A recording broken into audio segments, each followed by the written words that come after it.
जय हिंद प्यारे साथियों, स्वागत है एक बार फिर से आप सभी का अपने channel @reasoning bye Adil sir UP 72 पर। मैं आशा करता हूं कि आप सभी प्यारे साथी स्वस्थ मस्त और ज़बरदस्त होंगे और अपनी अपनी पढ़ाई में बिल्कुल डेडिकेशन के साथ इन्वॉल्व होंगे। जैसा कि आप पिछली क्लास में पढ़ रहे थे डायरेक्शन एंड डिस्टेंस, और डायरेक्शन एंड डिस्टेंस के लगभग सारी चीज़ें हमारी आपकी कंप्लीट हो चुकी थी। तो प्यारे साथियों, धीरे धीरे हम आपकी तैयारी को और बेहतर बनाने की कोशिश कर रहे हैं और मैं आशा करता हूं कि आप सभी प्यारे साथी इस क्लास को भरपूर फ़ायदा उठा रहे होंगे इस क्लास की, जिसमें से आप सभी प्यारे विद्यार्थी direction distance, blood relation, coding decoding, alphabetical के 4 चैप्टर को आपने पढ़ रखा है। आज हम आप एक नए चैप्टर की शुरुआत करने वाले हैं, डाइस। डाइस आपने बहुत पढ़ा होगा, मैं जानता हूं कि आपने वो डाइस बहुत पढ़ा होगा और बहुत खेला भी होगा बचपन में। लेकिन आज हम आप प्यारे साथी एक बार ऐसे डाइस पढ़ेंगे, एक ऐसा डाइस पढ़ेंगे जिसे आप देखेंगे और आप एहसास करेंगे कि वाकई बात डाइस हमने पढ़ा तो था, लेकिन ऐसा डाइस हमने पहली बार पढ़ा है। तो प्यारे साथियों, अगर आप चैनल पे पहली बार बने हैं तो एक बार जो है चैनल को सब्सक्राइब करिएगा, अपने दोस्तों को बताइएगा कि @रीजनिंग बाय आदिल सर के यूट्यूब चैनल पे पूरी कंप्लीट रीजनिंग आपको बिल्कुल निःशुल्क यानी फ्री पढ़ाई जा रही है, वो भी बिल्कुल हैंड राइटिंग में जैसे ऑफलाइन क्लासेस में पढ़ाई जाती है। तो एक बार प्यारे साथियों, चैनल को लाइक करिएगा, सेशन को शेयर करिएगा और लास्ट तक बने रहिएगा, लास्ट तक इस क्लास को देखिएगा। आज के बाद आपका जो डाइस होता है, आज के 2-3 जब ये डाइस चैप्टर में कंप्लीट करूंगा तो आप एहसास करिएगा, आपको खुद एहसास होगा वाकई बात डाइस मैंने आपको इस लेवल तक पढ़ाया है जिस लेवल तक आपने कभी सोचा भी नहीं होगा, उस लेवल तक मैं आपको डाइस पढ़ाऊंगा। उछालने वाला डाइस, डाइस का निकटवर्ती पढ़ आपका जो है, अगर हम किसी डाइस को उछालते हैं और फेंकते हैं तो क्या क्या आने की संभावना होती है, कैसे चीज़ों को यहाँ पे हम आप पढ़ेंगे, इन सब चीज़ों को हम आप जो है देखने की कोशिश करेंगे और एक ऐसा डाइस पढ़ने की कोशिश करेंगे जो वाकई बात आपने सोचा भी नहीं होगा। तो सबसे पहले हम बात करते हैं डाइस की परिभाषा की, और परिभाषा हम आपके बाद में बताएंगे। सबसे पहले हम बात करेंगे जो हमारा आपका डाइस है ना, ये डाइस 2D है कि 3D है। सबसे पहले हम बात करेंगे जो हमारा आपका डाइस होता है यहाँ पे, ये जो डाइस प्यारे साथियों हमारा आपका है डाइस, ये जो मेरा आपका डाइस है, सबसे पहले तो हम बात करेंगे, ये 3D फिगर है, ये 3D फिगर होता है, ये 3D फिगर है प्यारे साथियों। ये 3D क्या है? फिगर है, 3D फिगर है, ये 3D फिगर होता है। अब सबसे पहले आपके मन में आता है कि सर 3D फिगर किसे कहते हैं? 3D फिगर क्या होता है? 3D फिगर मैं आपको बता दूं मेरे प्यारे सभी साथियों, जिसमें आपकी लंबाई होती है, लंबाई यानी आप कहते हो लेंथ हो, जिसमें आपकी जो है चौड़ाई होती है, जिसमें आपकी चौड़ाई होती है, जिसे आप प्यारे साथियों ब्रेथ बोलते हो, और जिसमें आपकी प्यारे साथियों ऊंचाई होती है, जिसमें आपकी ऊंचाई होती है जिसे आप हाइट कहते हो, जिसे आप हाइट कहते हो। तो एक ऐसी त्रिविमीय आकृति होती जो ये तीनों की तीनों प्यारे साथियों क्या होंगी? इक्वल होंगी। ये तीनों की तीनों क्या होंगी? इक्वल होंगी, इक्वल होंगी, इक्वल होंगी, ठीक है ना? यानी हम कह सकते हैं प्यारे साथियों, ये तीनों की तीनों क्या होंगी? बराबर होंगी, बराबर होंगी, ठीक है? इसमें लेंथ, ब्रेथ और हाइट तीनों की तीनों क्या होंगी? बराबर होंगी। एक ऐसी त्रिविमीय आकृति होगी, 3D को बोलते हैं त्रिविमीय आकृति। एक ऐसी त्रिविमीय आकृति होगी जिसकी लेंथ, ब्रेथ, हाइट तीनों क्या होंगी? ये बराबर होंगी, उसे हम आप यहाँ पे 3D फिगर कहते हैं, यानी हम आप डाइस कहते हैं। तो सबसे पहले हमने आपको बताया कि 3D फिगर होता है जिसमें लेंथ, ब्रेथ, हाइट तीनों क्या होती हैं? इक्वल होती हैं। तो ऐसी आकृति क्या होती है? 3D होती है। अब सबसे पहले हम बात करते हैं इसको बनाने की। इसको हम आप यहाँ पे बनाते हैं। आपने बचपन में बहुत लूडो खेला होगा और आपने देखा भी होगा। तो सबसे पहले यहाँ पे हम आप अगर कॉपी में पेन, अगर हम कॉपी पे या बोर्ड पर हम इसको ड्रॉप करते हैं तो हम इसके जो है 5 सरफेस यहाँ पे बोर्ड और कॉपी पे दिखा सकते हैं। 6वीं सरफेस को यहाँ पे हम आप नहीं दिखा सकते हैं। यहाँ पे देखने की कोशिश करिएगा मेरे प्यारे साथियों। एक ये, ये, ये इस प्रकार से हमारा आपका डाइस होता है। इस प्रकार से हमारा आपका डाइस होता है। तो इसे आप क्या बोलते हो प्यारे साथियों? इसे आप बोलते हो कोने। इसे आप मेरे प्यारे साथियों कोने बोलते हो। और इसे इसे आप क्या बोलते हो? इसे आप बोलते हो सतह। इसे आप बोलते हो सतह, या फिर मेरे प्यारे साथियों इसे आप बोलते हो फलक। फलक बोलते हो। और इसे आप क्या बोलते हो? इसे आप कहते हो मेरे प्यारे साथियों, इसे आप बोलते हो भुजा। इसे आप प्यारे साथियों भुजा या फिर लाइन कहते हो। भुजा या फिर लाइन कहते हो। मैं उम्मीद करता हूँ कितनी बात आपसे समझ में आई होगी। या फिर इंग्लिश में बात करते हैं, इसे कॉर्नर कहते हैं, इसे सरफेस कहते हैं, इसे लाइन कहते हैं। ठीक है, तो मैंने आपको इंग्लिश में क्या बताया प्यारे साथियों? इसे आपको क्या बोलते हैं तो मैं बता देता हूँ। इसे आपको जो है प्यारे साथियों, इसे कॉर्नर बोलते हैं। ठीक है ना, इसे कॉर्नर बोलते हैं। इसे आपको लाइन बोलते हैं। LIN, इसे लाइन सॉरी इसे सरफेस बोलते हैं। इसे क्या बोलते हैं? सरफेस बोलते हैं, इसे सरफेस बोलते हैं और लाइन इसे बोलते हैं प्यारे साथियों, इसे क्या बोलते हैं? लाइन बोलते हैं, ठीक है। कॉर्नर की संख्या कितनी होती है? तो कॉर्नर होते हैं मेरे प्यारे साथियों 8 होते हैं। फलक यानी सतह कितने होते हैं? 6 होते हैं और लाइन कितने होती हैं? तो 12 होती हैं, जो लाइन होती है 12 होती है। अब इस 12 लाइन में कौन-कौन सी लाइन होती हैं? यहाँ पे मैंने आपको बताया है अभी 3 लाइनें होती हैं। इस 12 लाइनें में 3 लाइनें होती हैं। वो कौन-कौन सी लाइनें होती हैं? इसको बता देता हूँ फिर से आपको।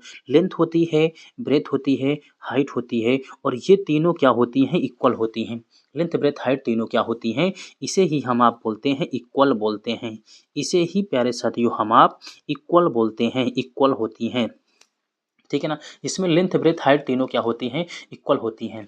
अब हम बात करते हैं मेरे प्यारे साथियों कि इसमें जो सरफेस होती हैं, अगर मैं सरफेस की बात करूँ तो यहाँ पे आप देख पा रहे हैं ये जो आपके जो है 6 सरफेस होती हैं, मैंने यहाँ पे आपको इसको दिखाने की कोशिश किया। ये जो 6 सरफेस होती हैं ये सरफेस को अगर आप देखेंगे मेरे प्यारे साथियों, एक सरफेस तो आपकी ये हो जाएगी, एक सरफेस आप इसे कहेंगे और दूसरी सरफेस अगर मैं आपसे कहूँ, दूसरी सरफेस की बात करेंगे मेरे प्यारे साथियों, तो दूसरी सरफेस आप यहाँ पे इसके अपोजिट कह सकते हैं, दूसरी सरफेस आपकी ये हो जाएगी। दूसरी सरफेस मेरे प्यारे साथियों ये हो जाएगी आपकी इस प्रकार से। यहाँ पे बहुत अच्छी चीज़ें तो नहीं, फिलहाल आपको पूरी कोशिश कर रहा हूँ कि ऐसा आपको एक बार आप डाइस यहाँ से पढ़ लीजिएगा। मैं उम्मीद कर रहा हूँ कि ज़िंदगी में दोबारा डाइस पढ़ने की आवश्यकता नहीं पड़ेगी, सिर्फ़ और सिर्फ़ आपको यहाँ पे क्वेश्चन सॉल्व करने की आवश्यकता पड़ेगी। 2 सतह हो गई, 2 सतह हो गई मेरे प्यारे साथियों। तीसरी सतह मैं आपको यहाँ पे दिखाने की कोशिश करता हूँ। तीसरी सतह को मैं यहाँ पे माफ़ कीजिएगा, इसको पूरा यहाँ से यहाँ तक लेना है हमें। इसको यहाँ से पूरा लेना है, ठीक है? ये रेड वाला है पूरा यहाँ पे, ये रेड पोर्शन है यहाँ पे पूरा। अब उसके बाद यहाँ पे हमारा आपका जो पोर्शन होगा, ये वाला जो पोर्शन होगा मेरे प्यारे साथियों, ये वाला आपका जो है, ये वाला आपका हरा वाला पोर्शन है, ठीक है ना? ये देखिए आप इसमें देख पा रहे होंगे। 1, 2, 3, एक ये वाला हो गया 4 और एक को मैं यहाँ पे इस वाले से बना दे रहा हूँ, ब्लू वाले से। देख पा रहे होंगे प्यारे साथियों, ये वाला ब्लू वाला हो गया। ये 5 सतह हो गई। ये कितनी सतह हो गई? 5 सतह हो गई। आप इसमें कितनी सतह देख पा रहे हैं? तो आप कह रहे हैं सर 1 सतह, 2 सतह, 3 सतह, 4 सतह, 5 सतह, एक व्हाइट वाला रंग हो गया। तो आप इसे कितने रंगों से देख पा रहे हैं? तो आप कहेंगे गुरुजी हम यहाँ पे जो है 4 रंगों से, और एक ये सफ़ेद वाला हो रहा है, 5 हो रहा है। एक ऐसी सतह होगी जो इसके पीछे छिपी हुई है, जो हम आप नहीं देख सकते हैं। कि हम आप देख सकते हैं, नहीं देख सकते हैं, तो इसलिए मैंने आपसे कहा कि कॉपी और बोर्ड पे हम आप सिर्फ 5 सतह ही बना सकते हैं। और जो लाइन होगी ना, लाइनों की बात करते हैं तो इसमें जो 12 लाइनें होती हैं, इसमें 4 लेंथ की होती है, 4 ब्रेथ की होती है और 4 किसकी होती है? हाइट की होती है। जो कॉपी और बोर्ड पे बनाएँगे, कॉपी और बोर्ड पे 3 सतह कॉपी, 3 हम इसकी दिखा सकते हैं और 3 हम आप इसकी दिखा सकते हैं और 3 ही हम आप यहाँ पे इसकी दिखा सकते हैं। यानी 3 लाइनें हम आप लेंथ की बना सकते हैं, 3 ब्रेथ की बना सकते हैं, 3 हाइट की बना सकते हैं। देखो यहाँ पे 1 होती है, 2 होती है, 3 होती है, 4 होती है।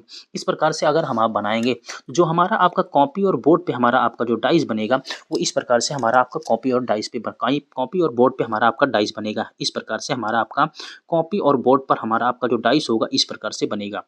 देखिए प्यारे-प्यारे साथियों, ध्यान से देखने की कोशिश करिएगा, लास्ट तक बने रहिएगा, आपको खुद एहसास होगा कि आप किस लेवल तक डाइस पढ़ते हैं। यहाँ पे देखिएगा 1 लेंथ है, 2 लेंथ है, 3 लेंथ है, 1 height, 2 height, 3 height, 1 breadth, 2 breadth, 3 breadth. यहाँ पे आप देख पा रहे होंगे, इस प्रकार से हमारा आपका डाइस जो बनेगा, इस प्रकार से हमारा आपका डाइस जो कॉपी और बोर्ड पर दिखाई देगा, इस प्रकार से हमारा आपका डाइस दिखाई देगा। इस प्रकार से प्यारे साथियों, ठीक है? इस प्रकार से डाइस हमारा आपका कॉपी और बोर्ड पे जो हमारा आपका डाइस दिखाई देगा, इस प्रकार से हमारा आपका कॉपी और बोर्ड पे डाइस दिखाई देगा। जल्दी से एक बार आप सभी प्यारे साथी कमेंट करके बताइएगा, क्या इतनी बात आप सभी प्यारे साथियों की समझ में आ रही है? एक बार सभी प्यारे साथी कमेंट करके बताने की कोशिश करेंगे, क्या इतनी बात आप सभी प्यारे साथियों की समझ में आ रही है? ये हमारा आपका जो है डाइस हो चुका है। ये हमारा आपका प्यारे साथियों डाइस हो चुका है, जो हमें आपको कॉपी और बोर्ड पे बनाना है। ये भी हमारा आपका 3D फिगर है। 3D हमारा आपका ये भी है, ये भी 3D फिगर है, ये भी 3D फिगर है और ये प्यारे साथियों, ये भी हमारा आपका 3D फिगर है। ये भी 3D फिगर है मेरे प्यारे साथियों, ये भी 3D फिगर है। मैं उम्मीद करता हूँ कि इतनी बात आप लोगों को ऑलरेडी समझ में आ चुकी होगी। अब यहीं से एक परिभाषा निकल कर के आती है, जिसे मैं आपको परिभाषा के नाम से यहाँ पे बताने की कोशिश करूँगा। तो अगर हम आपसे बात करें, तो हम आप कितनी सतह कॉपी और बोर्ड पे बना सकते हैं? तो सबसे पहले यहाँ पे हम नोट पॉइंट में कुछ पॉइंट को यहाँ पे नोट करने की कोशिश करेंगे, नोट पॉइंट में, ठीक है? नोट पॉइंट पे यहाँ पे कुछ पॉइंट को हम आप नोट करने की कोशिश करेंगे नोट पॉइंट में। देखिएगा, कॉपी और बोर्ड पर मैंने कहा आपसे कॉपी कॉपी या बोर्ड पर बोर्ड पर बोर्ड पर पासे की पासे की पासे की तीन सतह दिखाई दिखाई देगी देगी देगी। ठीक है। जबकि जबकि जबकि तीन लाइन लंबाई की कामा तीन लाइन चौड़ाई की कामा और तीन ही लाइन ऊंचाई की दिखाई देगी। ऊंचाई की दिखाई देगी। मेरे प्यारे साथियों, अगर आप यहाँ पे डाइस को अच्छे से पढ़ लेते हैं, डाइस को अच्छे से समझ लेते हैं, तो आपसे वादा कर रहा हूँ कि जो आपका क्यूब एंड क्यूबाइड आएगा, क्यूब एंड क्यूबाइड के क्वेश्चन को आप यूं ही चुटकियों में सॉल्व करेंगे, ये आपसे वादा कर रहा हूँ। चलिए आगे चलते हैं। ये डाइस हो चुका है आपका, इतनी बात कंप्लीट हो चुकी है। किसी को कोई समस्या इतने में आई होप नहीं होगी, इतने में कोई समस्या, किसी को कोई परेशानी मेरे प्यारे साथियों नहीं होगी। अब हम बात करते हैं परिभाषा। अब हम बात करते हैं पासे की परिभाषा। ठीक है, यहाँ पे हम बात करेंगे पासे की परिभाषा। पासे की परिभाषा यहीं से निकल करके आई है, यहीं से। पासे की परिभाषा पासे की परिभाषा।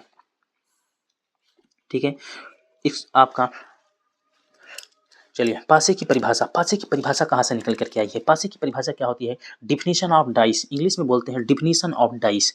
तो यहाँ पे हम बात करेंगे डिफिनीशन ऑफ डाइस की। एक ऐसी त्रिविमीय आकृति, सबसे पहले यहाँ पे हम देखेंगे एक ऐसी यहीं से बात करेंगे, एक ऐसी त्रिविमीय ब्रैकेट में लिख सकते हैं 3D फिगर। एक ऐसी त्रिविमीय आकृति जिसकी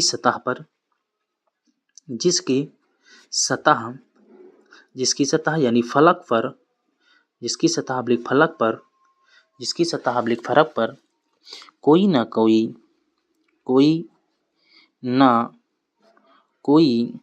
ना कोई चिन्ह कामा शब्द कामा अक्षर कामा अंकों अंकित हों और उसकी सभी भुजाएं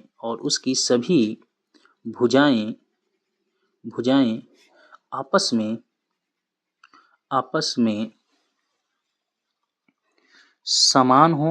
में समान हो, तो ऐसी आकृति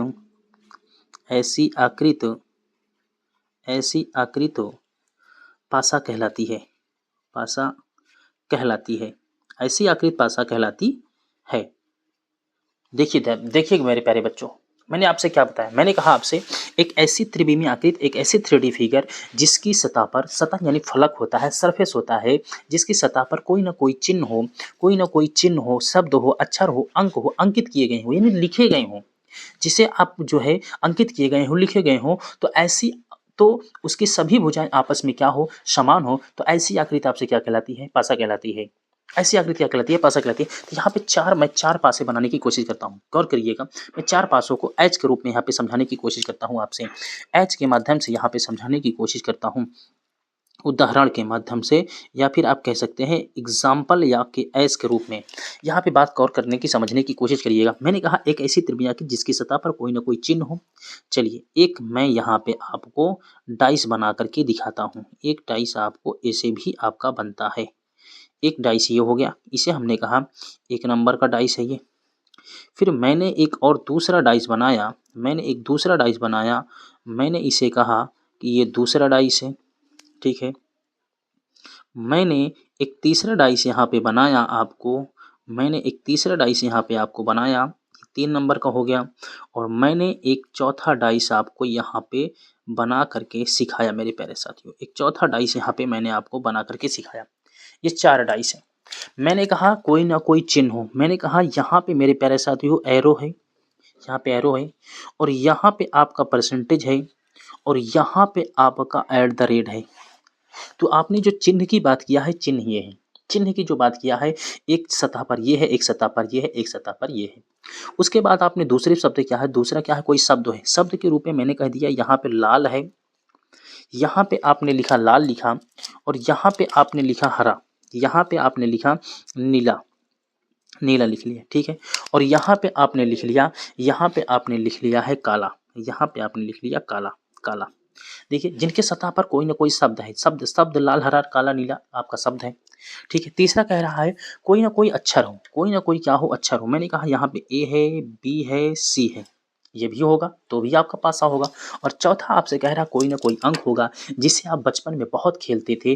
जैसे मान लीजिए यहाँ पे 3 लिखा है, यहाँ पे 2 लिखा है और यहाँ पे 1 लिखा है, यहाँ पे क्या लिखा है, 1 लिखा है। तो ये सारे के सारे क्या हैं, आपके पासे हैं, ये सारे के सारे क्या हैं, आपके पासे हैं। आई होप, मैं उम्मीद कर रहा हूँ कि आपको इतनी बात समझ में आई होगी। अगर किसी प्रकार की कोई समस्या हो रही हो समझने में, जानने में या कुछ और एक्स्ट्रा चीज़ें जानना है तो बेशक आप वीडियो के कमेंट बॉक्स में कमेंट कर सकते हैं मेरे प्यारे साथियों। मैं कोशिश करूंगा आपके कमेंट का आंसर ज़रूर दूं और सभी बच्चों का कमेंट का आंसर मैं ज़रूर देता हूं। तो प्यारे साथियों, अगर आपको लग रहा है कि आपकी एग्ज़ाम ऑफ व्यू से बेहतर कंटेंट आपको दिया जा रहा है और एग्ज़ाम में ऐसे बहुत सारे क्वेश्चन आपको आएंगे जो आप देखेंगे और आप खुद एहसास करेंगे कि हाँ गुरुजी, आपने बिल्कुल सही कहा है। आप एक बार मेरे पढ़ाए हुए कंटेंट को पढ़िएगा और फिर आप एक मॉक टेस्ट दीजिए। किसी भी कोचिंग का होगा, किसी भी कोचिंग का होगा, किसी भी एग्ज़ाम में आया होगा, प्रीवियस ईयर के पेपर को उठा करके देखिएगा, आपको खुद एहसास होगा कि हाँ, आपने बिल्कुल सही कहा सर।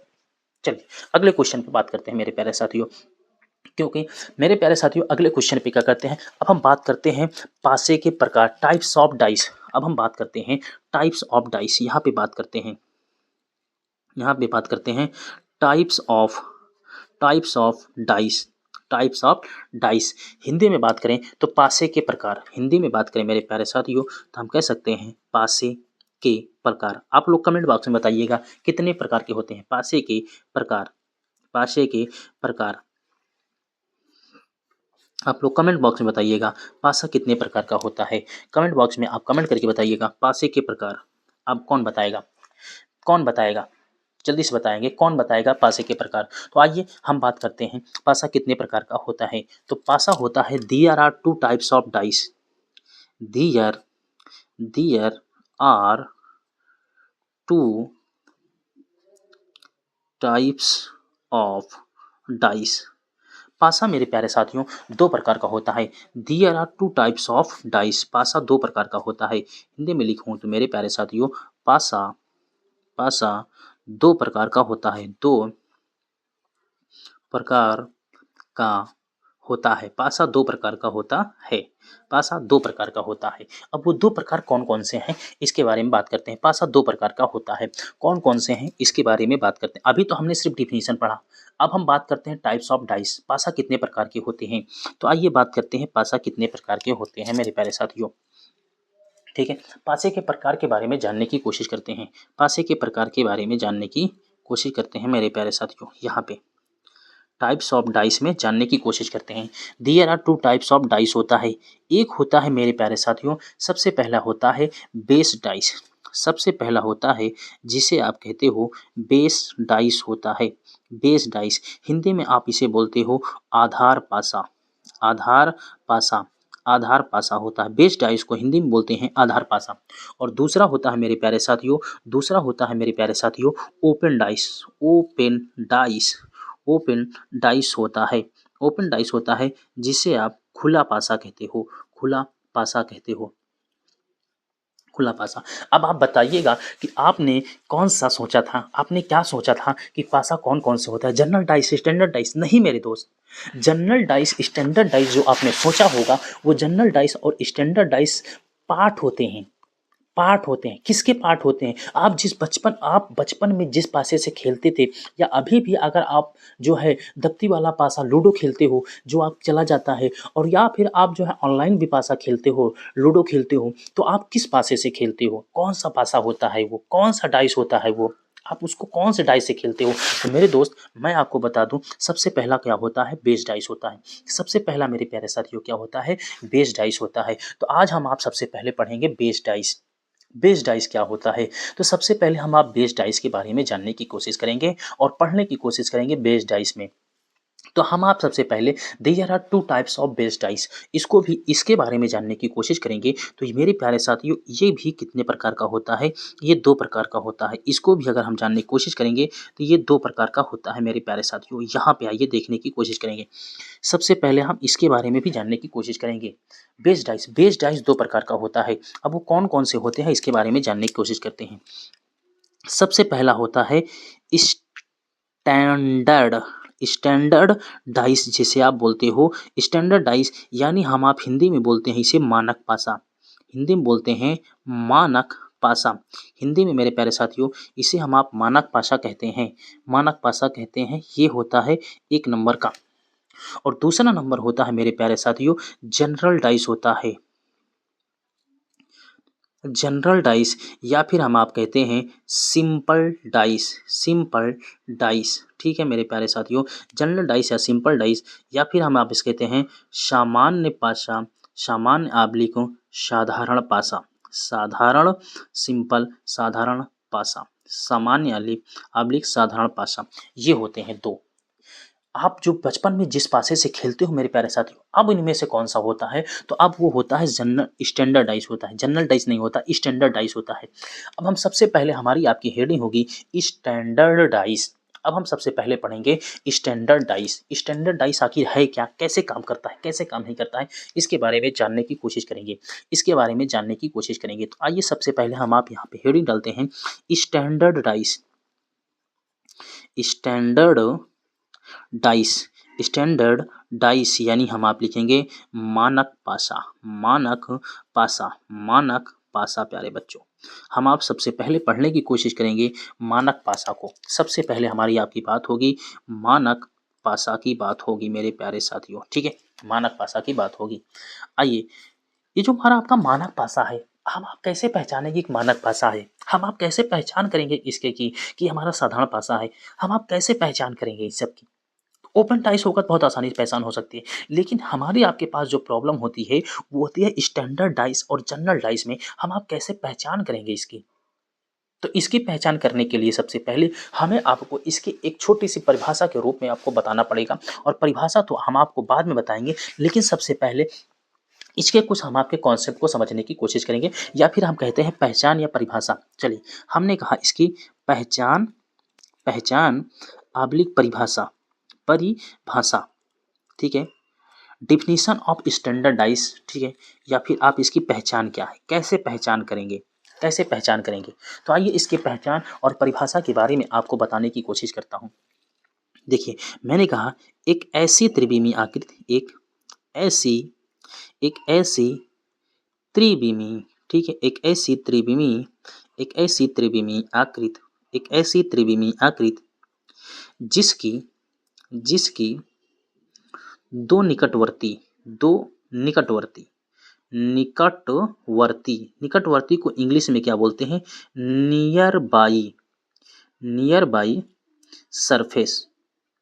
एक ऐसी त्रिविमीय आकृति जिसकी दो निकटवर्ती सतहों को, दो निकटवर्ती सतहों, लिखिए सरफेस लिखा है मैंने, सतहों को, दो निकटवर्ती सतहों को जोड़ने पर, जोड़ने पर अंकित, जोड़ने पर अंकित अंकों का योग, अंकों, ठीक है, अंकों, ठीक है, जिसमें आपके नंबर होंगे, अंकों का योग, अंकों का योग 7 के बराबर, बराबर ना हो, 7 के बराबर ना हो, ठीक है। ध्यान से देखना, मैंने क्या बताया? एक ऐसी त्रिविमीय आकृति जिसकी दो निकटवर्ती नियर बाई सरफेस सतहों को जोड़ने पर अंकित अंकों का योग 7 के बराबर ना हो, तो ऐसी आकृति, तो ऐसी आकृति, ऐसी आकृति, ऐसी आकृति मानक पासा कहलाती है। मानक, मानक पासा, ऐसी आकृति मानक पासा कहलाती है, कहलाती है, कहलाती है, ठीक है, ऐसी आकृति मानक पासा कहलाती है। देखिए यहाँ पे मैं आपको एक एग्जाम्पल के माध्यम से बताने की कोशिश करूँगा। एक एग्जाम्पल के माध्यम से यहाँ पे मैं आपको इस बात को समझाने की कोशिश करूँगा। क्या मैंने जो लिखा है ये बात सत्य है या नहीं है? आइए इसको बात समझने की कोशिश करते हैं। मैंने यहाँ पे एक पासा बनाया आपको, एक पासा मैंने आपको यहाँ पे बनाया, जिससे ये पासा नहीं बनता होगा मेरे प्यारे साथियों, वो वाई बना लेगा, एक बड़ा सा वाई बना लेगा तो भी कोई दिक्कत नहीं है, ठीक है, ये बन गया। क्या मैंने आपसे कहा दो निकटवर्ती सतहों को जोड़ने पर जिनका योग 7 के बराबर ना हो, मैंने कहा यहाँ पे 1 लिखा, यहाँ पे मैंने 5 लिखा और यहाँ पे 4 लिखा, होता है ना ऐसे। अब इसका निकटवर्ती 1 के निकटवर्ती 5 है, 5 के निकटवर्ती 4 है और 4 के निकटवर्ती 1 है, सही है। अब 5 के निकटवर्ती 1 है और 4 के निकटवर्ती 5 है और यहाँ पे 1 भी है, सब एक दूसरे के निकटवर्ती हैं। मैंने आपसे क्या बताया कि मैं कॉपी और बोर्ड पे जब बनाऊंगा तो 3 ही सरफेस को यहाँ पे बना सकता हूँ, उससे ज़्यादा सरफेस को मैं यहाँ पे नहीं बना सकता हूँ। 3 ही सरफेस को यहाँ पे बना सकता हूँ, इससे ज़्यादा के सरफेस को यहाँ पे नहीं बना सकता हूँ। इतना उम्मीद करता हूँ कि आप समझ चुके होंगे प्यारे साथियों। अब मेरे भाई, अब मेरे प्यारे साथियों यहाँ पे बात समझने की कोशिश करिएगा। मैं कैसे जानूंगा इसको, कैसे पहचान करूंगा? तो मैंने आपसे कहा यहाँ पे 1 + 5 इज इक्वल टू 6 और यहाँ पे 5 + 4 is equal to 10, sorry 5 + 4 is equal to 9, 5 + 4 is equal to 9 हो जाएगा। और यहाँ पे आपका हो जाएगा 4 + 1 इज इक्वल टू 5 हो जाएगा, 5 हो जाएगा मेरे प्यारे साथियों। आप देखेंगे 1 + 5 is equal to 6, 5 + 4 is equal to 9, 4 + 1 is equal to 5। मेरे दोस्त ये जो सरफेस है ना, ये जो है ना, ये अगर मैं इसे यहाँ पे बनाऊं तो इसे क्या बोलते हैं? Near by. ये क्या है? नियर बाई सरफेस है, नियर बाई सरफेस है, ये नियर बाई सरफेस है, ठीक है मेरे दोस्त। तो 1 + 5 near by surface 6, 5 + 4 near by surface 9, 4 + 1 is equal to यहाँ पे 6। इसका अर्थ ये हुआ कि ये जो पासा हमारा आपका है, ये जो पासा है ये कौन सा है? स्टैंडर्ड, स्टैंडर्ड डाइस है। ये जो पासा है हमारा आपका क्या है? स्टैंडर्ड डाइस है प्यारे साथियों। कौन सा पासा है? स्टैंडर्ड डाइस है। आप कहेंगे हाँ गुरुजी आ गई बात समझ में। लेकिन मेरे दोस्त, मेरे भाई, कुछ ऐसी सिचुएशन आएगी, कुछ ऐसी बुक मिलेंगी, कुछ ऐसे टीचर मिलेंगे जो आपको इस डेफिनेशन को गलत साबित कर देंगे और जो आपके बुक में नहीं होगी। कुछ के टीचर पढ़ाएंगे जो उनके पढ़ाने में ये नहीं होगा, तो आप कहेंगे गुरुजी आपने तो गलत पढ़ा दिया, वो टीचर बिल्कुल सही पढ़ाए। तो मेरे दोस्त, मैं आपको एक दूसरी डेफिनेशन देता हूँ, मैं एक आपको दूसरी डेफिनेशन देता हूँ। देखिएगा, इसको एक दूसरी डेफिनेशन समझने की कोशिश करिएगा, अथवा, अथवा के रूप में, ठीक है। या तो तुम्हें बुक में ये मिलेगी, या तो तुम्हें जो टीचर स्टार जिससे तुम पढ़ते होगे या तो ये पढ़ाएगा, और या तो मैं दूसरी डेफिनेशन एक पहचान बताने जा रहा हूँ। पहचान, पहचान, पहचान, ठीक है ना। दूसरी है, दूसरी पहचान, ठीक है ना। एक तो ये हो गई, या दूसरी मैं आपको ये बताने जा रहा हूँ, दूसरी पहचान या परिभाषा। परिभाषा, ठीक है, ध्यान से देखिएगा, पहचान या परिभाषा, ठीक है मेरे दोस्त। यहाँ पे बात समझने की कोशिश करिएगा, ये भी बहुत प्यारा सा है। मैंने आपसे कहा मेरे प्यारे साथियों, मैंने आपसे कहा एक ऐसी त्रिविमीय आकृत, एक ऐसी त्रिविमीय आकृत, एक ऐसी त्रिविमीय आकृत जिसकी, एक ऐसी त्रिविमीय आकृत जिसकी दो निकटवर्ती, दो निकटवर्ती, सॉरी दो निकटवर्ती नहीं, दो विपरीत लिखिए, नहीं तो बराबर हो जाएगी परिभाषा ना, एक ही हो जाएगी। एक ऐसी त्रिविमीय आकृत जिसकी दो विपरीत सतहों को, दो विपरीत सतहों को, दो विपरीत सतहों को, दो विपरीत सतहों को, दो विपरीत सतहों को जोड़ने पर, ठीक है, यानी हम कह सकते हैं two opposite surface, two opposite surface, two opposite surface, ठीक है, जोड़ने पर, दो अपोजिट सरफेस को जोड़ने पर अंकित, जोड़ने पर अंकित अंकों का योग, अंकों का योग 7 के बराबर हो, 7 के बराबर हो, 7 के बराबर हो, तो ऐसी आकृत, तो ऐसी आकृत, ऐसी आकृत मानक पासा कहलाती है, मानक पासा कहलाती है, पासा कहलाती है, कहलाती है।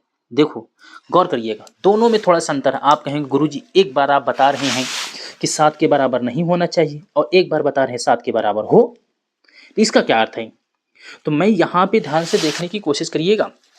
मैंने यहाँ पे जो बताया है, दो नियर बाई सरफेस का बताया है, दो नियर बाई सरफेस को, और यहाँ पे जो बता रहा हूँ आपको टू अपोजिट सरफेस, यानी दो विपरीत सतहों के बारे में बात कर रहा हूँ।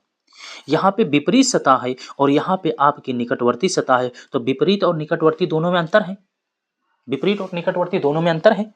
तब आप कहेंगे हाँ गुरुजी बिल्कुल आप सही कह रहे हैं, विपरीत और निकटवर्ती में दोनों में अंतर होता है। इसलिए जो है यहाँ पे, जैसे मैं एक एग्जाम्पल के माध्यम से आपको समझा, एग्जाम्पल देखने की कोशिश करिएगा मेरे प्यारे साथियों। एग्जाम्पल के माध्यम से आपको चीज़ों को मैं समझाऊंगा, दोनों में अंतर बताऊंगा भी, ठीक है ना।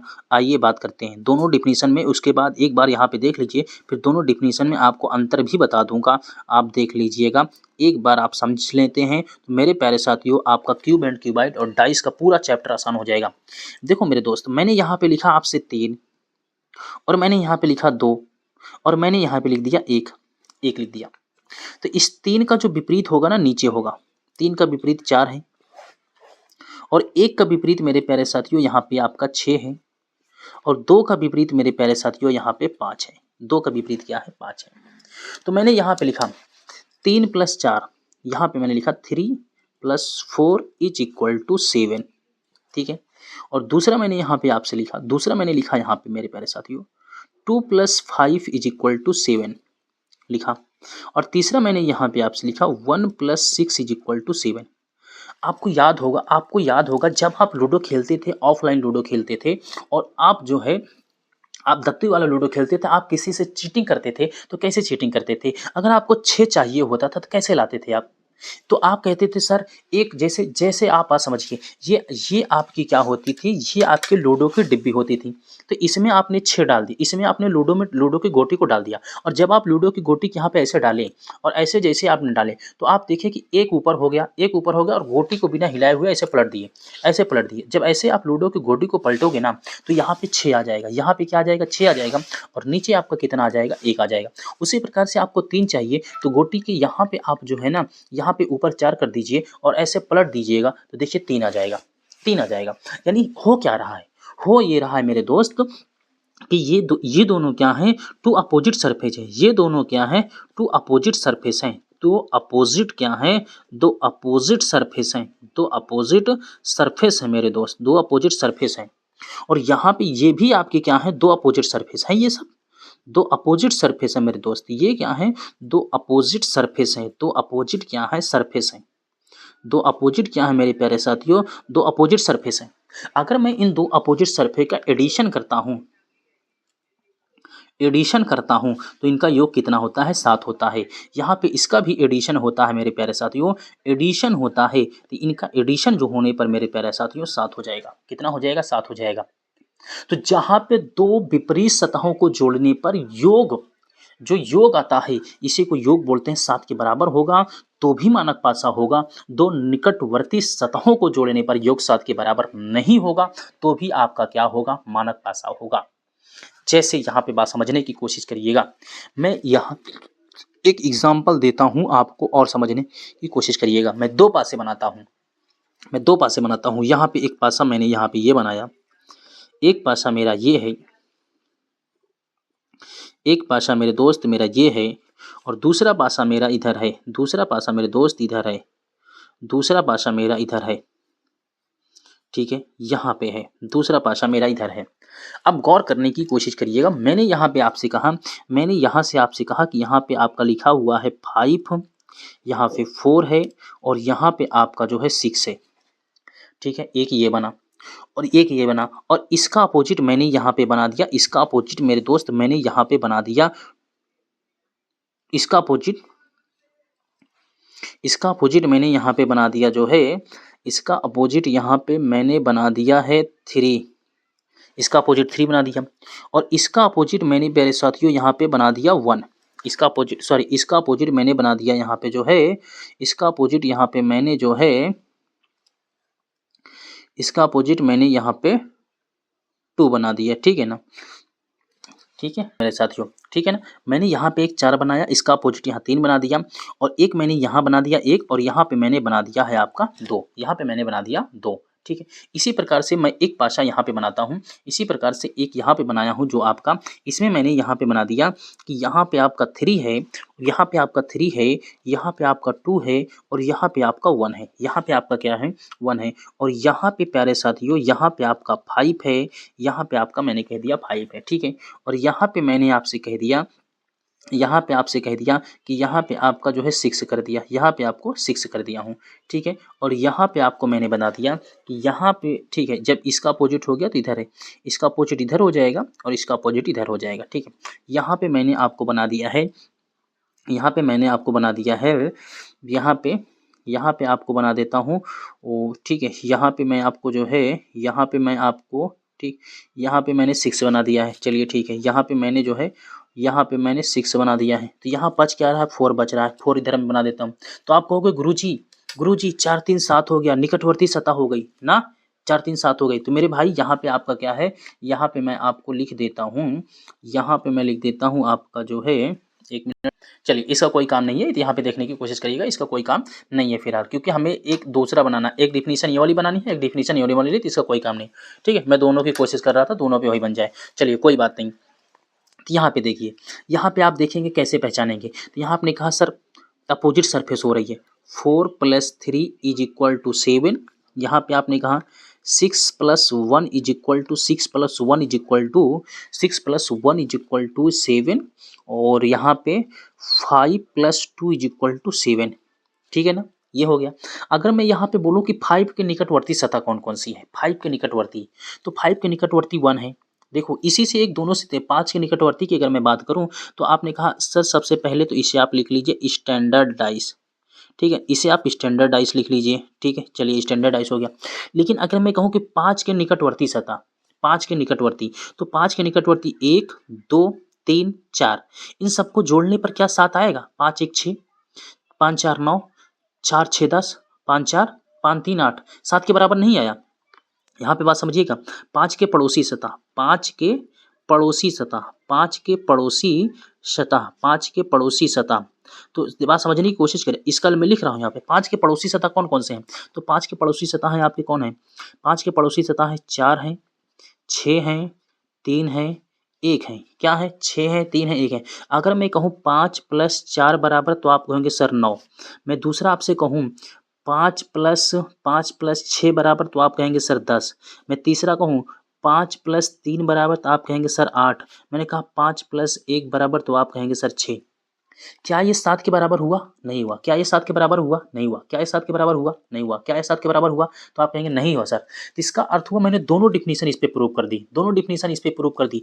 अपोजिट को जोड़ने पर 7 के बराबर और निकटवर्ती को जोड़ने के 7 के बराबर नहीं है। ये क्या है 7 के बराबर नहीं है, 7 के बराबर नहीं है, ठीक है, 7 के बराबर नहीं है। फिर भी आपका क्या है स्टैंडर्ड डाइस है, स्टैंडर्ड डाइस है, ये मानक पासा है।